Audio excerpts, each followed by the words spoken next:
Hello everyone, I am Professor Deepali Jadhav and in this semester I am going to teach you subject design of experiments. So in today's lecture we are going to discuss one topic from our first unit, which is basic terms of design of experiments. So in this lecture our first topic is analysis of variance, which is called as ANOVA. Suppose we want to test hypothesis that average height of FYBSc students and SYBSc students are same. For this, we require height of FYBSc students and height of SYBSc students. So to test this hypothesis, we simply use t-test statistic. But suppose we want to test hypothesis that average height of FYBSc students, SYBSc students and TYBSc students are same. So for this also we require some observations or height of students from FYBSc student, SYBSc and TYBSc students. But in this case it is difficult to use, or it is not possible to use t-test statistic for testing this hypothesis. So in such a case, when we want to test three or more than three sample means at a time, we use another technique, and that technique is nothing but analysis of variance. So what is analysis of variance? It is a powerful statistical tool for test of significance. The test of significance based on t-distribution is an adequate procedure only for testing the significance of the difference between the two sample means. Means when we use t-distribution, we require only two sample means for testing. In a situation when we have three or more samples to consider at a time, an alternative procedure is needed for testing the hypothesis that all the sample means are drawn from the same population. That is, they have the same means. Means when we have three or more samples, or we want to test three or more means at a time, then we go for analysis of variance technique. And let us take one example. Suppose we have few fertilizers which are used to gain yield of wheat, and now we want to compare this effect of these few fertilizers are same or not. So in such a case we use analysis of variance technique, and when we want to compare two fertilizers or effect of two fertilizers on yield of wheat, then we go for t-test. Then the term analysis of variance was introduced by Professor R.A. Fisher in 1920s to deal with the problem in the analysis of agronomical data. So what is agronomical data? It is a data which is come from agricultural field. So that data may be related to some fertilizers or etc. That data is nothing but agronomical data. Now, the total variation in any set of numerical data is due to a number of causes. Means when we consider any numerical data, we observe some variation between that given observations. So this variation is observed due to two types of causes. One is a assignable causes and another one is a chance causes. So what is assignable causes? The variation due to assignable causes can be detected and measured. Means whatever the variation we observe, if it is due to assignable causes, then it can be detected and it can be deleted from our experiment. And second one is the variation due to chance causes is beyond the control of human hand and cannot be traced separately. Means whatever the variation we observe, if it is due to chance causes, then it is difficult to remove from our experiment. This is what about causes of variation. Then in ANOVA, we use F-test for testing our hypothesis. For that, we made some assumptions. Our first assumption is the observations are independent. Means whatever the data we consider, that observations are independent. Then second assumption is parent population from which observations are taken is normal. Means our population is normally distributed.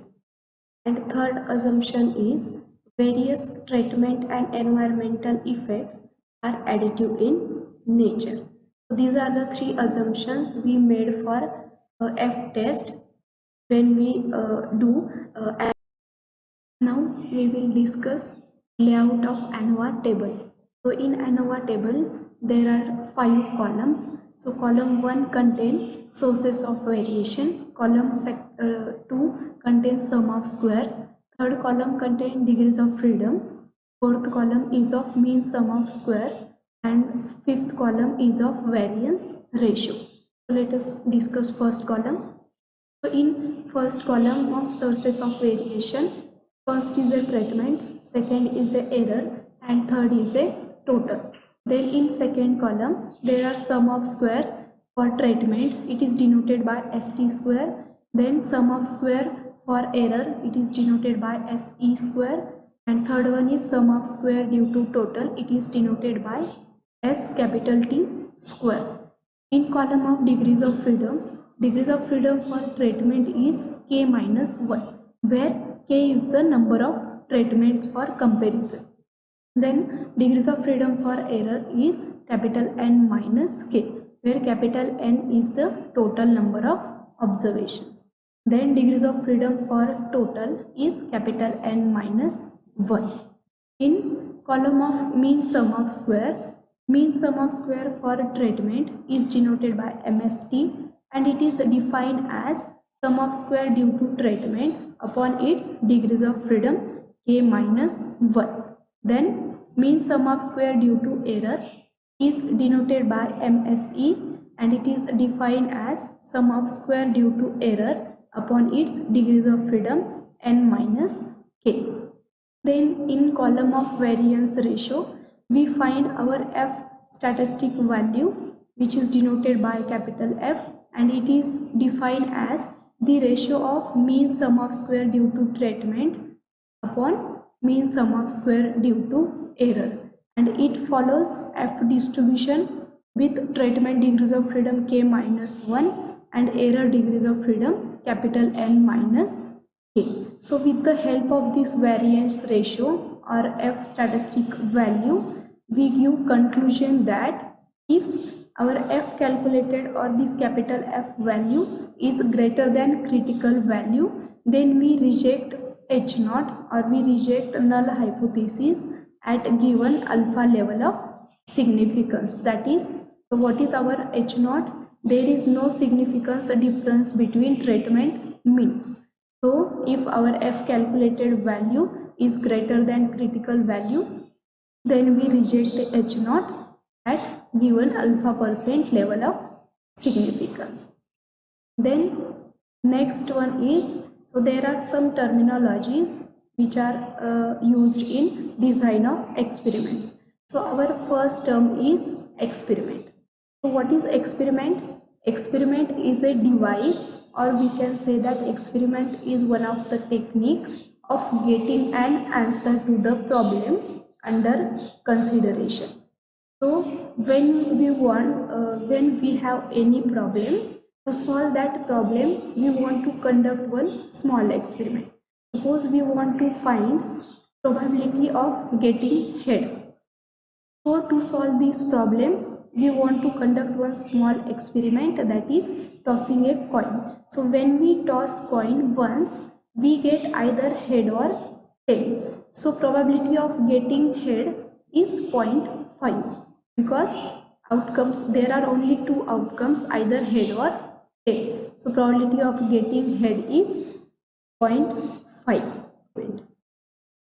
So there are two types of experiments.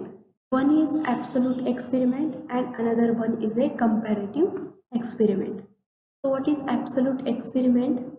Absolute experiments consists in determining the absolute value of some characteristics.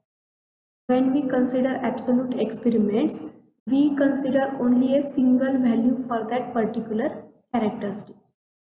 So the example is obtaining the average intelligence quotient, that is IQ, of a group of people.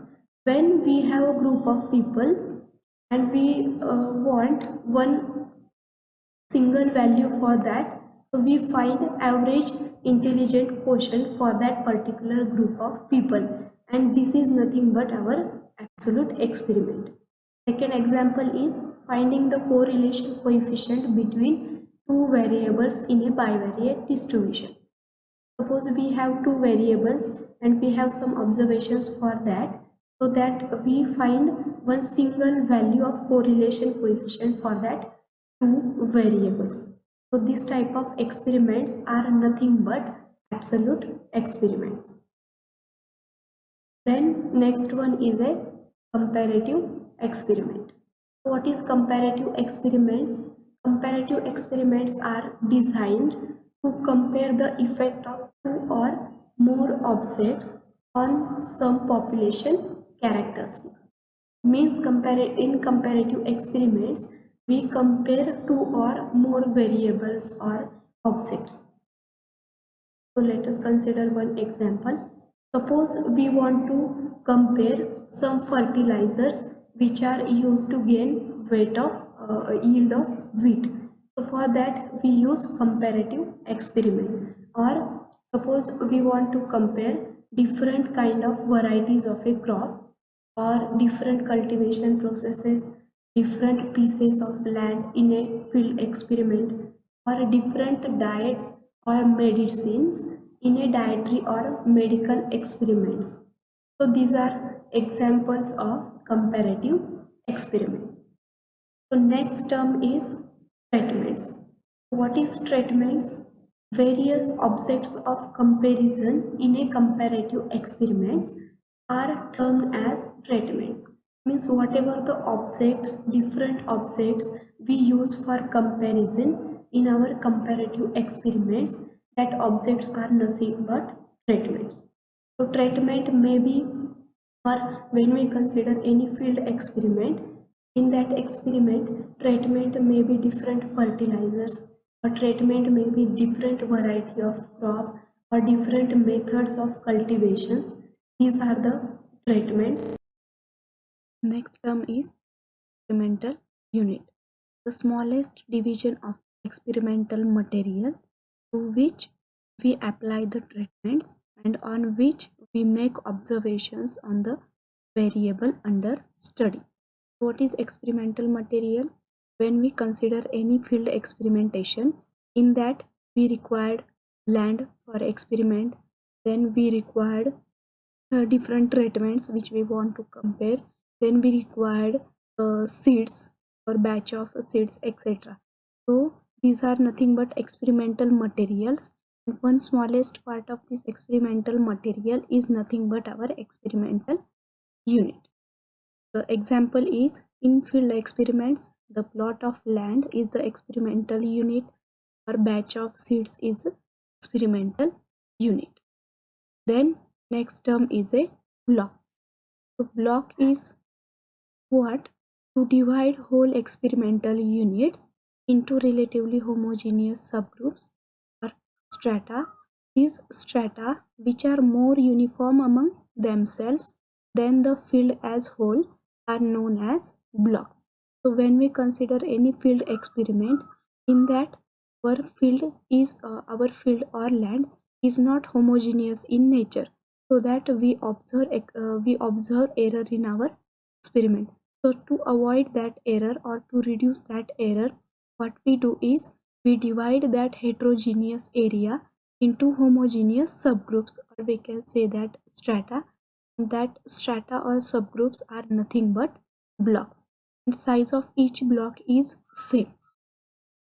Then next one is a experimental error. So what is experimental error? The variation due to random or chance factor which are beyond human control are called as experimental error. So in field experimentation, soil is one of the factor which is beyond human control, because we know that when we consider any field experiment, in that uh, we observe some variation in our soil quality. Because of that, we observe experimental error in our experiment. So when we test significance of the difference between the two treatment means, we first obtain an estimate of the experimental error. So when we consider any testing, when we consider test of significance of the difference between the two treatment means, then first we estimate experimental error and then we find test statistic for that experiment. Then there are three important principles of design of experiments.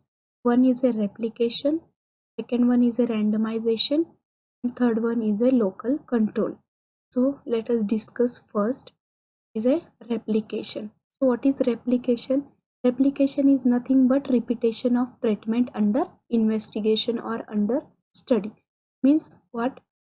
When we consider different treatments for comparison, we can repeat each treatment number of times. So this is what replication.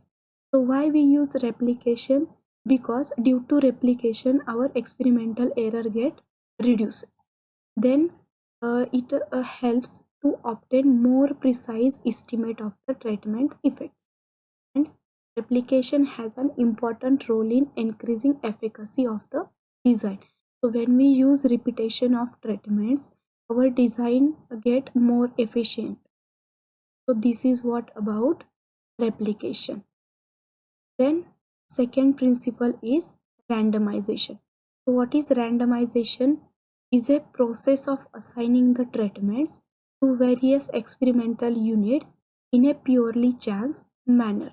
So when we assign our treatments to experimental units, we use randomization for assignment of treatment, so that each treatment gets an equal chance of showing its value.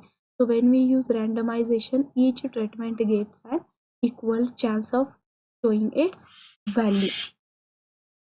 Then there are some objectives of randomization. So first is the validity of the statistical test of significance.